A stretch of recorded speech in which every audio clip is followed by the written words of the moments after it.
Eu queria falar hoje sobre um assunto para o qual a gente tem que prestar mais atenção, porque trata de uma parte muito sensível do nosso corpo, que chama-se bolso. Bolso. A gente sabe o duro que é ganhar dinheiro. Você trabalha o mês todo para pagar as contas, aí às vezes, só às vezes sobra algum no final do mês. Essa é a realidade da maior parte das pessoas. Aí quando sobra, sempre tem aquela coisa para fazer em casa, né? Tem aquela mão de tinta, tem aquela infiltração, aí tem aquela lâmpada que não funciona, enfim, o dinheiro vai embora. Aí no mês que sobra, e dá para investir, seja lá quanto, aí vem a dúvida, onde é que você vai colocar o dinheiro, né? Ainda que, é curioso, aliás, o brasileiro tem um comportamento curioso nisso, porque ainda que a remuneração seja baixa, a maior parte do dinheiro tem sido colocado na caderneta de poupança, né? Mas está aumentando o número de pessoas que aposta em fundos de investimento, em tesouro direto, em renda variável, ou seja, tem também muita ação em bolsa. E aí a dúvida aumenta. Qual que é a melhor aplicação? Porque quando você fica na caderneta de poupança, você está querendo ganhar só um pouquinho, aliás, perder, você fica ali. Mas na hora de botar, você vai o quê? Renda fixa, renda variável, tesouro direto, ação, como é que eu faço?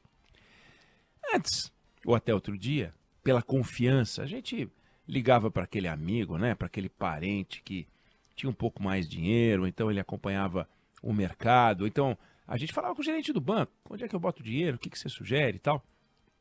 Só que agora, Débora, não tem para ninguém, não tem amigo, não tem parente, não tem gerente que rivalize. Quem orienta investimento no Brasil é o influenciador digital. Ele tem canal no YouTube, às vezes não, tem as plataformas de rede social, usa as várias plataformas, é o influenciador digital que dá conselhos sobre investimentos. Olha esse número, Débora. 75% das pessoas físicas fazem o primeiro investimento com base na opinião dos influenciadores digitais de finanças. Ou seja, os influenciadores construíram uma relação com os seguidores que hoje é mais potente do que a opinião de amigos e parentes. E é mais consistente do que a palavra do gerente, na percepção de quem o segue. O Brasil tem, é uma estimativa, mais ou menos 500 influenciadores digitais que falam de finanças. Aí você soma o total de seguidores desses camaradas e dá 176 milhões de pessoas, talvez até mais agora, se atualizar. Não tem banco brasileiro que tenha esse tanto de cliente. Não tem. Se os seguidores dos influenciadores de finanças formassem um país, seria o 8º maior país do mundo. Perderia para o Brasil, que é o 7º maior. 176 milhões de habitantes. Né? É um número que apareceu, um estudo feito pela Associação Brasileira de Entidades e Mercados do Mercado Financeiro e de Capitais, a Anbima. Claro que tem gente que segue mais de um influenciador, então o número pode não ser exatamente esse, não é, mas é um dado que mostra o poder de fogo desse pessoal. É um fenômeno que acontece no Brasil, acontece em outros países do mundo também e tem chamado a atenção das autoridades que comandam, que regulam, que vigiam o mercado de capitais no mundo todo. No final do mês passado, a Comissão de Valores Imobiliários abriu uma consulta pública, está aberta, para discutir a atuação dos influenciadores digitais no mercado de capitais. A ideia é estudar alguma forma para ver se tem alguma maneira de regular, não a ação do influenciador, mas a ação do banco, da corretora, de gestores de recursos que contratam influenciadores digitais, ou eles próprios atuam, no caso sócios, como influenciadores digitais, e interferem na decisão de investimento das pessoas. É um debate que faz sentido porque tem influenciador de finanças de todo tipo. Tem um influenciador que analisa o mercado e ele faz enfim, uma avaliação, mas ele não recomenda, compra esse produto, compra aquele produto, investe nesse papel, investe naquele papel. Ele explica os produtos que o mercado oferece. É um serviço muito útil, muito útil. Tem influenciador que recomenda a compra de papel. Recomenda. Alguns recomendam porque eles acham que aquele papel é bom, não ganham nada para isso, não estão patrocinados e nada. Mas tem aqueles que estão ganhando para isso. Aí, alguns avisam, ó, eu sou patrocinado, está lá escrito, que tem um patrocínio. Aí fica mais claro, ele é garoto propaganda de um produto. Fica mais claro, ele está falando aquilo porque está ganhando. Só que tem os que não avisam. E estão ganhando. E, aliás, tem uma parte que recomenda a compra, né? Sendo que eles recebem, até porque eles atuam no mercado. Ou seja, ele não está orientando as pessoas. E isso é importante ficar claro. Ele está tentando convencer as pessoas a comprar um papel. Ele tem um objetivo que é vender e promover um determinado papel. E o seu dinheiro, que você entende que ele está protegendo, é a maneira que ele tem para atingir o objetivo dele. Só que você não sabe disso. Você não é informado disso. Você assiste o canal do influenciador, pensa que ele está querendo o seu bem, e na verdade ele está de olho no seu patrimônio. Basta você abrir os canais e você vê claramente. Dá para separar o joio do trigo. Em alguns casos, a CVM já recebeu denúncia e está investigando. Em alguns casos, o Ministério Público já recebeu denúncia e está investigando. Influenciadores que espalham informações sobre companhias de capital aberto, onde eles, influenciadores, estão posicionados. Eles compraram. Aí eles recomendam a compra ou eles recomendam a venda das ações de uma companhia, mas eles estão, na verdade, manipulando o mercado. Não são influenciadores digitais, nesse caso. Eles se misturam aos influenciadores digitais, mas não tem nada de influenciador. Não dá para confundir com as pessoas sérias. Mas tem gente fazendo isso. Então, a ação que estava mais alta, de repente, desaba. A ação que estava mais baixa, de repente, sobe. E começa a ter denúncia disso com frequência cada vez maior. E está sendo investigado.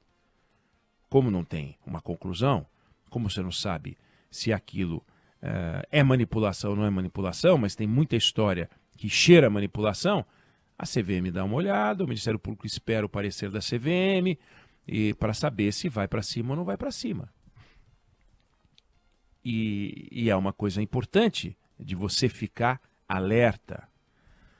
Olha só, para o gestor da empresa, para o diretor, para o presidente, né, o camarada que lida com relação com investidores, diretor financeiro, o presidente, até o diretor jurídico, é um problema, porque parte do trabalho deles é dar satisfação para os acionistas e para os investidores, e eles têm que ficar explicando o que está acontecendo com esse sobe e desce forçado. O que está acontecendo na empresa? Está fazendo alguma coisa errada? São movimentos, às vezes, inexplicáveis.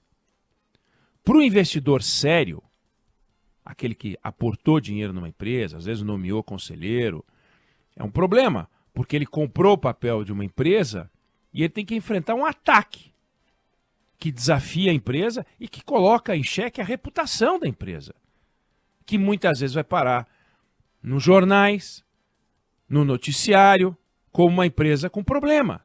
E às vezes o problema é fabricado pela ação manipuladora de alguns. Olha, quando você tem um mercado que funciona normalmente, o mercado de ações, o valor da ação de uma empresa já sofre oscilação. Claro, não é uma renda fixa. A ação é um fragmento de uma companhia, é uma parte de um patrimônio, e ela varia. A empresa está exportando mais, aí o país que importava deixou de importar. Ou a empresa tem um pedaço da sua receita em dólar, o dólar sofre uma variação, ou a empresa depende de combustível demais e por alguma razão o combustível mudou de preço, ou o mercado em que ela atua está perdendo espaço, algum analista fez uma avaliação duvidosa sobre aquela empresa, colocou em risco, questionou a empresa vai variando. Não existe nada mais transparente do que uma empresa de capital aberto. Em inglês, Elas são chamadas de empresas públicas. Na verdade, empresas negociadas publicamente. É tudo transparente, tudo aberto. Os acionistas são informados todos ao mesmo tempo. Quando tem uma manipulação dessa, a coisa complica. Então, imagina no mercado manipulado quanto dinheiro você pode perder. Então, esse alerta, ele tem que ser feito, e eu estou fazendo aqui esse alerta, porque aumentou o número de pessoas que investem em bolsa. Em 2019, eu fui ver o dado, tinha 700 mil CPFs. 700 mil pessoas investindo na Bolsa de Valores. No final do ano passado, já estava beirando os 5 milhões. Olha que coisa incrível, 4 anos. E essa novidade, que são os influenciadores digitais, claro que eles não vêm de hoje, mas nunca foram tão fortes, nunca foram tão poderosos. 8º país do mundo, maior banco, o maior número de clientes de banco se formasse em um banco. Essa novidade mudou o foco de preocupação dos agentes que regulam o mercado. No passado, qual era a preocupação deles? Era o inside information. Olha só, tem gente aí que está tendo ganhos irregulares, fraude no mercado, lidam com informação confidencial e assim ganham dinheiro. Agora, a preocupação é com a ação desses lobos em pele de cordeiro, que se misturam aos influenciadores sérios, fingindo ser um dos influenciadores sérios, comprometendo a imagem de uma categoria extremamente útil para o país, que são os influenciadores digitais, não só de finanças, de bem-estar. Alguns falam sobre relacionamento, todos esses são muito importantes. Quantos e quantas mensagens a gente vê muitas vezes quando está navegando e fala, puxa, que bacana. E entre os influenciadores digitais também. Conheço alguns e muito sérios. Aliás, os que eu conheço, com quem eu me relaciono, são seríssimos, seríssimos. Agora, estes lobos em pele de cordeiro, aí é um problema. Porque você está na rede social e você não sabe. Esse é sério, aquele não é sério. Esse aqui, como que você vai saber? São 500 e tantos. Às vezes alguns têm milhões de seguidores, outros têm alguns milhares. Às vezes tem com que milhares de seguidores consegue fazer um estrago maior do que às vezes um que tem milhões de seguidores. E é um problema, porque enquanto eles soltam o verbo nas redes sociais, enquanto eles soltam o verbo nos canais digitais, estes lobos em pele de cordeiro estão enchendo o bolso, ou tentando encher o bolso, não significa que vão ganhar todas, mas tentando encher o bolso, manipulando, prejudicando e se valendo da boa-fé dos seguidores. De pessoas que trabalham duro, que juntam algum dinheiro e que estão achando, correm o risco de achar que tem alguém querendo ajudá-los. E, na verdade, é alguém que está se valendo daquele dinheiro, se valendo da boa-fé dos seguidores para enriquecer ou para destruir aqui ou ali. E isso é muito perigoso. A gente tem que ficar atento para isso, razão pela qual eu trouxe esse assunto hoje aqui para conversar com você. Eu não sei se você concorda ou discorda, mas essa é a opinião que eu tenho sobre o assunto.